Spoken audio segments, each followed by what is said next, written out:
Naruto എന്ന അനിമയിൽ കഥാപാത്രത്തിന് നമ്മളെ ഏറെ ഇഷ്ടപ്പെടാൻ ക്രിയേറ്റർ കുറെ മാസ് എലമെന്റ്സ് കൊടുക്കാറുണ്ട്. ഓരോ കഥാപാത്രത്തിനെയും ട്രൂ പൊട്ടൻഷ്യൽ കാണിക്കുന്ന, ആളുകളെ അവർ ഫാനാക്കുന്ന, അവർക്ക് മാത്രം ചേരുന്ന ബെസ്റ്റ് സീൻസ്. അതുപോലൊരു സീനാണ് റോഗ് നിഞ്ചയായ ഇറ്റാച്ചി ലീഫ് വില്ലേജിലേക്ക് റീ എൻട്രി ചെയ്യുന്നത്. ഈ സീനിന് വേറൊരു പ്രത്യേകതയോടുണ്ട്. ഇത് ഇറ്റാച്ചിയുടെ ഇൻട്രോ സീൻ കൂടിയാണ്. അതുകൊണ്ട് തന്നെ വളരെ സ്പെഷ്യലായിട്ടാണ് ക്രിയേറ്റർ ഇത് ഹാൻഡിൽ ചെയ്തേക്കുന്നത്. തേർഡ് ഹോക്കാഗയുടെ മരണത്തിന് ശേഷം ഗ്രാമം ഒട്ടും സ്റ്റേബിൾ അല്ലാത്ത അവസ്ഥയിലേക്ക് നിൽക്കുകയാണ്. ഈ സിറ്റുവേഷനിലാണ് ഇതുവരെ അവിടെ എങ്ങും കാണാത്ത വിധത്തിലെ വേഷങ്ങൾ ധരിച്ച് 2 വ്യക്തികൾ ഗ്രാമത്തിലേക്ക് എൻ്റർ ചെയ്യുന്നത്. ഇവരെ കണ്ടതും കക്കാശിക്ക് ഏകദേശം കയ്യിൽ നിന്ന് കാര്യങ്ങൾ പോയെന്ന് മനസ്സിലായി. സാസുക്ക് ഇതിലിടയിൽ കയറാതിരിക്കാൻ വേണ്ടി കക്കാശി നൈസായിട്ട് സാസുക്കെ അവിടുന്ന് മാറ്റും.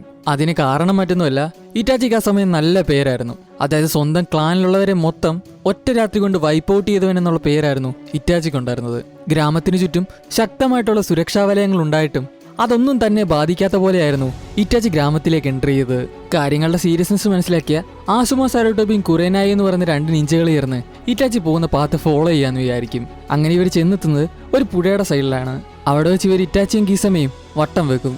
റോഗ് നിഞ്ചാസ് എന്ന് പറഞ്ഞാൽ ഗ്രാമത്തിനെ എതിർത്തുകൊണ്ട് നാടുവിട്ട നിഞ്ചാസ് ആണെന്ന് നമുക്കെല്ലാം അറിയാം. അവർക്കെല്ലാം സ്വന്തം ഗ്രാമത്തിലേക്ക് റീ എൻട്രി ചെയ്യാൻ ഇച്ചിരി പ്രയാസമാണ്.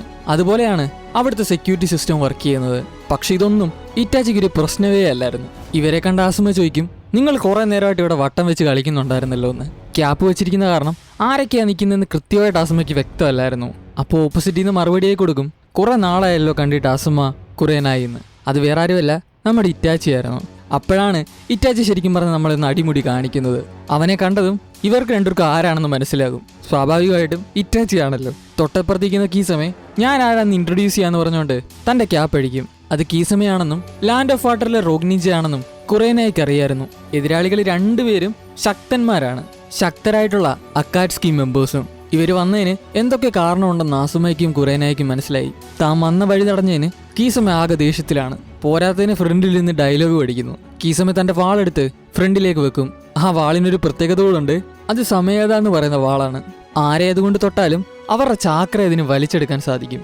നേരിടുന്ന എതിരാളിയെ വീക്കറാക്കാനും അതുകൊണ്ട് സാധിക്കും. അവനതെടുത്ത് ആസുമയ്ക്ക് നേരെ പ്രയോഗിക്കും. എങ്ങനെയൊക്കെയോ അവനത് തടയും. തൊട്ടപ്പുറത്തേക്കുന്ന കുറേനായി താൻ നേരിടേണ്ടത് ഇറ്റാച്ചിയാണെന്ന് മനസ്സിലാക്കി ഹാൻഡ് സൈൻസ് കാണിക്കുന്നുണ്ട്. 1 മില്ലി സെക്കൻഡ് ഗ്യാപ്പിൽ ഇറ്റാച്ചിയുടെ കണ്ണോടെ ഫ്ലാഷായി പോകുന്നുണ്ട്. തൊട്ടടുത്ത സീനിൽ കുറേനായി ഇറ്റാച്ചിയുടെ മുന്നിൽ നിന്ന് വാനിഷായി പോവും. അത് ഗെൻജുത്സു ആണെന്ന് ഇറ്റാച്ചിക്ക് മനസ്സിലാകും. ശത്രുവിന്റെ മനസ്സിൽ മിഥ്യാധാരണകൾ ഉണ്ടാക്കുന്ന ഒരുതരം ജുത്സുവാണ് ഈ ഗെൻജുത്സു എന്ന് പറയുന്നത്. സിമ്പിളായി പറഞ്ഞാൽ ഇല്ലാത്ത കാര്യങ്ങൾ തോന്നിപ്പിക്കുകയും എന്നാൽ അതുകൊണ്ട് തന്നെ അവരെ ട്രാപ്പിലാക്കാനും കഴിയുന്നൊരു വിദ്യ.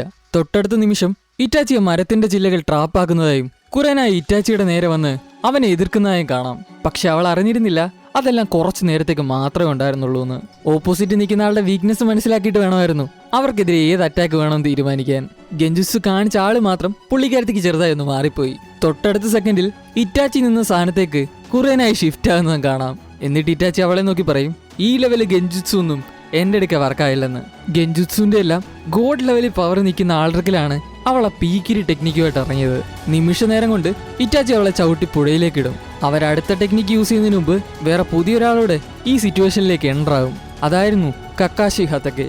കക്കാശി വന്നപാടെ കീസമ അവർക്ക് നേരെ തൊടുത്തുവിട്ട അറ്റാക്ക് നിഷ്പ്രയാസം തടുക്കും. ഇറ്റാച്ചിയുടെ കണ്ണിൽ നോക്കിയ കക്കാശിക്ക് ആ കണ്ണ് ഒരു തരി പോലും മാറിയിട്ടില്ലെന്ന് മനസ്സിലാകും. എന്ന് വെച്ചാൽ എന്തൊക്കെയോ വലുതാണ് തന്നെ തേടി വരാൻ പോകുന്നതെന്ന്. ഇറ്റാച്ചിയുടേതുപോലുള്ള കണ്ണ് കീസമ ആദ്യമായിട്ടാണ് വേറൊരാളി കാണുന്നത്. കക്കാശി വരെ നേരത്തെ തന്നെ TOC വെച്ച് സ്പോട്ട് ചെയ്ത കാര്യം ഇവിടെ മെൻഷൻ ചെയ്യുന്നുണ്ട്. കീസമയ്ക്ക് ശരിക്കും കക്കാശിയെ കൊല്ലാഞ്ഞിട്ട് പറ്റുന്നേയില്ല. അവൻ കക്കാശിയെ വെല്ലുവിളിക്കും. പക്ഷെ ഇറ്റാച്ചിക്കാണെങ്കിൽ കക്കാശിയുടെ പവേഴ്സിനെ കുറിച്ച് നല്ല ധാരണയുണ്ടായിരുന്നു. അവൻ കീസമയ്ക്ക് വാൺ ചെയ്യുന്നുണ്ട്, അങ്ങേർക്കെതിരെ തിരിഞ്ഞാൽ അതിന് ശരിക്കും നിനക്ക് വലിയ വില കൊടുക്കേണ്ടി വരുമെന്ന്. വെറുതെ റിസ്ക് എടുക്കാണ്ട് നമ്മൾ വന്ന കാര്യം നോക്കാനെന്ന്. ഇറ്റാച്ചി കക്കാശി നോക്കി, ഞങ്ങൾ ഇവിടെ ഒരു കാര്യം നോക്കിയാണ് വന്നത്, അതിവിടെ ഉണ്ടെന്നും ഞങ്ങൾക്കറിയാമെന്ന് പറയുന്നു. കക്കാശി ആകട്ടെ നിങ്ങൾ എന്താണ് നോക്കി വന്നതെന്നും അവനോട് ചോദിക്കുന്നു. തൊട്ടടുത്ത് തന്നെ കക്കാശിക്ക് പ്രതീക്ഷിക്കാൻ കഴിയുന്നില്ല അപ്പുറത്തെ സ്പീഡിൽ ഇറ്റാച്ചി അവനെ ട്രാപ്പിലാക്കുന്നു. പക്ഷെ ബുദ്ധിമാനായ കക്കാശി തന്റെ പൊസിഷൻ എപ്പോഴേ വാട്ടർ ക്ലോണുമായിട്ട് സ്വിച്ച് ചെയ്തിരുന്നു ഇറ്റാച്ചിയിൽ നിന്നും. എന്നിട്ട് ഇവർ കുറച്ചകലം പാലിക്കുന്നു. ബാക്കി നിൽക്കുന്ന അസുമയോടും കുറേനായോടും. എന്നിട്ട് കക്കാശി ഒരു ഡയലോഗ് പറയുന്നുണ്ട്, എന്തിനും തയ്യാറായിരുന്നോളാൻ. ഇറ്റാച്ചി എന്ന് പറയുന്ന വ്യക്തി തന്റെ 13ാമത്തെ വയസ്സിൽ ആംബുവിൽ ചേർന്ന വ്യക്തിയാണ്. നിങ്ങളിതുവരെ അവന് ചെയ്യാൻ പറ്റുന്നതിന്റെ പകുതി പോലും കണ്ടിട്ടില്ലെന്ന്. നറൂട്ടോയിലെ തന്നെ കോൾഡസ്റ്റ് സീനുകളിൽ ഒന്നായിരുന്നു പിന്നീട് അങ്ങോട്ട് സംഭവിച്ചത്. പവർഫുള്ളായ കക്കാശിയെ പോലും വീക്കറായി കാണിച്ച നറൂട്ടോയിൽ തന്നെ മാസ് സീൻ. ഈ സമയം ഇറ്റാച്ചി അവരോടൊരു കാര്യം ചോദിക്കുന്നുണ്ട്, എന്തുകൊണ്ടാണ് ഉച്ചിഹ ക്ലാനിലെ മെമ്പേഴ്സിനെ എല്ലാവരും അറിയുന്നതും എന്തുകൊണ്ടാണ് അവരെ ഭയക്കുന്നതെന്നും ഇത് പറഞ്ഞുകൊണ്ട് ഇറ്റാച്ചി തന്റെ കണ്ണുകൾ അടയ്ക്കുന്നുണ്ട്. പക്ഷെ അത് തുറന്നപ്പോ കക്കാശി ഞെട്ടിപ്പോയി. ഇനി സംഭവിക്കാൻ പോകുന്നതൊന്നും തന്റെ കയ്യിൽ നിൽക്കത്തില്ലെന്ന് ധാരണ ഉണ്ടായിട്ടും ഒരു കാരണവശാലും അവന്റെ കണ്ണിലേക്ക് നോക്കരുതെന്ന് വാൺ ചെയ്തു. കാരണം ഇറ്റാച്ചിയുടെ കണ്ണിൽ നോക്കിക്കഴിഞ്ഞാൽ പിന്നീട് അവരെ രക്ഷിക്കണമെന്ന് വിചാരിച്ച ദൈവം തമ്പുരാൻ വിചാരിച്ച പോലും നടക്കില്ല. കക്കാശിക്ക് ശരീരം ഉള്ളത് കൊണ്ട് തന്നെ എങ്ങനെയൊക്കെ അവനെ റെസിസ്റ്റ് ചെയ്യാന്നുള്ള മൈൻഡായിരുന്നു അവനുണ്ടായിരുന്നത്. പക്ഷെ ആ തോന്നലെല്ലാം കുറച്ചു നേരത്തേക്ക് മാത്രമേ ഉണ്ടായിരുന്നുള്ളൂ. ഇറ്റാച്ചി എന്നിട്ട് കക്കാശിയോട് പറയും, നിങ്ങളുടെ പവേഴ്സ് ശരിക്കും ഇംപ്രസീവ് ആണ്. മങ്കയ്ക്കും ശരിങ്കാനെ എതിർക്കാൻ പോലും ഒരു പക്ഷെ നിങ്ങളുടെ പവേഴ്സ് കൊണ്ട് സാധിച്ചേക്കും. പക്ഷെ എന്നിരുന്നാലും ഇതൊന്നും എൻ്റെ അടുക്ക് ചെലവായില്ലെന്ന്. ശരിങ്കാണും അതേസമയം തന്നെ കെക്കേ കെങ്കായി ഉള്ളവർക്ക് മാത്രമേ എന്നെ ഡിഫീറ്റ് ചെയ്യാൻ സാധിക്കത്തുള്ളെന്ന് പറഞ്ഞു തീർന്നില്ല. അതിനു മുമ്പ് കക്കാശി അവൻ തന്റെ ഗെൻജുത്സുവിൽ വീഴ്ത്തും. കക്കാശിയുടെ പോയിന്റ് ഓഫ് വ്യൂലായിരുന്നു ആ സീൻ നമ്മളെ കാണിച്ചത്. ആനിമി കാണുന്ന നമുക്ക് അത് ശരിക്കും പറഞ്ഞൊരു ഫസ്റ്റ് എക്സ്പീരിയൻസ് തന്നെയായിരുന്നു. കുരിശു പോലെ എന്തിലോ തറയ്ക്കപ്പെട്ട് നിൽക്കുന്ന നിസ്സഹായനായ കക്കാശി. റിയൽ ലൈഫിൽ ഒന്നും ചെയ്യാൻ സാധിക്കില്ല. റിയൽ ലൈഫിൽ ശരിക്കും ഒരു സെക്കൻഡ് മാത്രം അവശേഷിക്കുന്ന ഈ നിമിഷം കക്കാശിക്ക് അവിടെ സഹിക്കേണ്ടി വരുന്നത് 3 ദിവസങ്ങളാണ്. ഇത് വെറും ഗെൻജുത്സു ആണെന്ന് മനസ്സിൽ പറയാൻ നോക്കുന്നുണ്ടെങ്കിലും അവന് സഹിക്കേണ്ടി വരുന്ന വേദനയെല്ലാം റിയൽ ലൈഫിലേതുപോലെയായിരുന്നു. ഓരോ സെക്കൻഡിലും ഇറ്റാച്ചി മാറി മാറി അവനെ ഉപദ്രവിച്ചു. ഇറ്റാച്ചിയുടെ ട്രൂ പൊട്ടൻഷ്യൽ എന്താണെന്ന് കാണിക്കുന്ന അനിമയിലെ തന്നെ ബെസ്റ്റ് സീൻസിൽ ഒന്നായിരുന്നു ഇത്. പിന്നീട് അവശനായി കിടക്കുന്ന കക്കാശിയുടെ മുന്നിലേക്ക് മൈറ്റ് ഗേ എന്ന നിഞ്ച വരികയും താനൊരു യുദ്ധത്തിന് മുതിരണ്ടാന്ന് വിചാരിച്ച് ഇറ്റാച്ചിയും കീസമേ അവിടുന്ന് വാനിഷാണെന്നും കാണാം. യഥാർത്ഥത്തിൽ എന്നാൽ ഇറ്റാച്ചി ഗ്രാമത്തിലേക്ക് വന്നത് നറൂട്ടോയുടെ കുറാമയെ തേടിയൊന്നും അല്ലായിരുന്നു. 3ാമത്തെ ഹൊക്കാഗയുടെ മരണത്തിന് ശേഷം നാട് ഭരിക്കുന്ന ദുഷ്ടരായിട്ടുള്ള ഭരണാധികാരികൾ സ്വന്തം അനിയനായിട്ടുള്ള സാസുകെ ഉപദ്രവിക്കാതിരിക്കാൻ വേണ്ടി താൻ ഇപ്പോഴും ജീവനോടുണ്ടെന്ന് കാണിക്കാൻ വേണ്ടിയാണ് ലീഫ് വില്ലേജിലേക്ക് ഈ പേരും പറഞ്ഞ് എൻ്റർ ആകുന്നത്.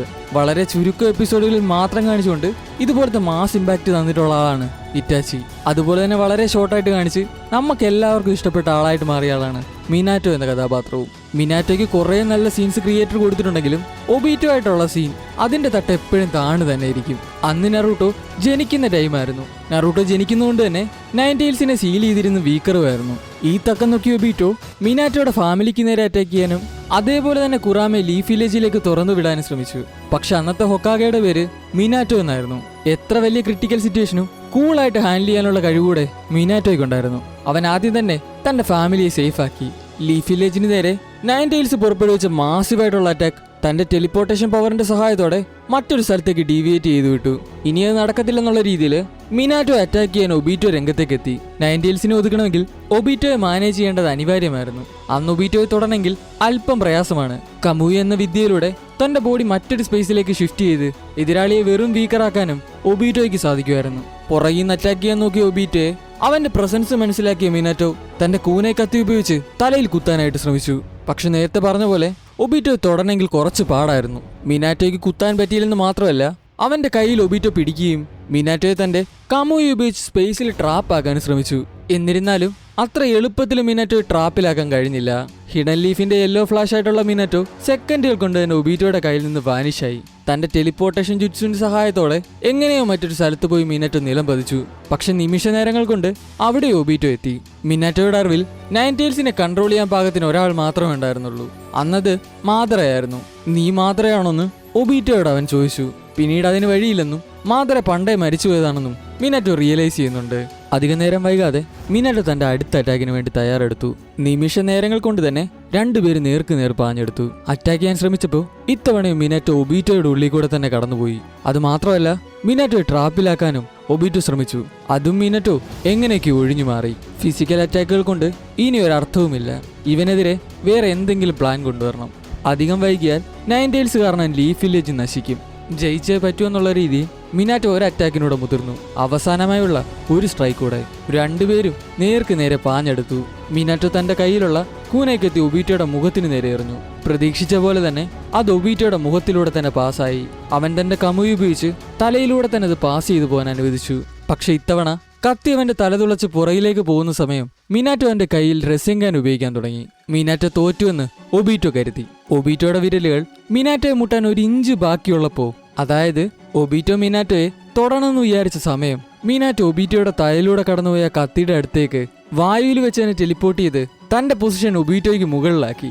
അത് ഒബീറ്റോയ്ക്ക് ചിന്തിക്കാൻ കഴിയുന്നതിൽ അപ്പുറമായിരുന്നു. സെക്കൻഡുകൾ കൊണ്ട് തന്നെ അവന്റെ വലത് കൈയിലെ റെസിംഗാൻ ഒബീറ്റോയുടെ പുറത്ത് തന്നെ പതിച്ചു. തന്നെ ആർക്കും തൊടാൻ കഴിയില്ലെന്ന് വിചാരിച്ച ഒബീറ്റോ ഒരാൾക്ക് മുന്നിൽ മുട്ടുകുത്തി. നറൂട്ടോയിലെ തന്നെ ഏറ്റവും ബെസ്റ്റ് സീനുകളിലൊന്നായിരുന്നു ഇത്. നറൂട്ടോയുടെ അച്ഛന്റെ ട്രൂ പൊട്ടൻഷ്യൽ കാണിക്കുന്ന സീൻ ഒന്നാലോചിച്ചാൽ അത് ഹാൻഡിൽ ചെയ്യാൻ മിനാറ്റോയെ കൊണ്ട് മാത്രമേ കഴിയൂ. ഇത്ര വലിയ പ്രഷർ സിറ്റുവേഷൻ, തന്റെ ഫാമിലിയെ ഒരാൾ കൊല്ലാൻ പോകുന്നു, നൈൻറ്റെയിൽസ് കാരണം തന്റെ നാട് മൊത്തം നശിക്കാനും പോകുന്നു. ശക്തനായ ഒപ്പോണന്റ്, അവനെ ആകട്ടെ തൊടാൻ പോലും കഴിയുന്നില്ല. ഇത്ര വലിയ ക്രിട്ടിക്കൽ സിറ്റുവേഷനിൽ എനിമിയുടെ വീക്ക്നെസ് മനസ്സിലാക്കി അറ്റാക്ക് ചെയ്യുക എന്നുള്ളത് ഒരു ഷിനോബിയെ കൊണ്ട് ചിന്തിക്കാൻ കഴിയുന്നതിൽ അപ്പുറമായിരുന്നു. മിനാറ്റോയെ കൊണ്ട് മാത്രമേ അത് കൂളായി ഹാൻഡിൽ ചെയ്യാൻ കഴിയൂ.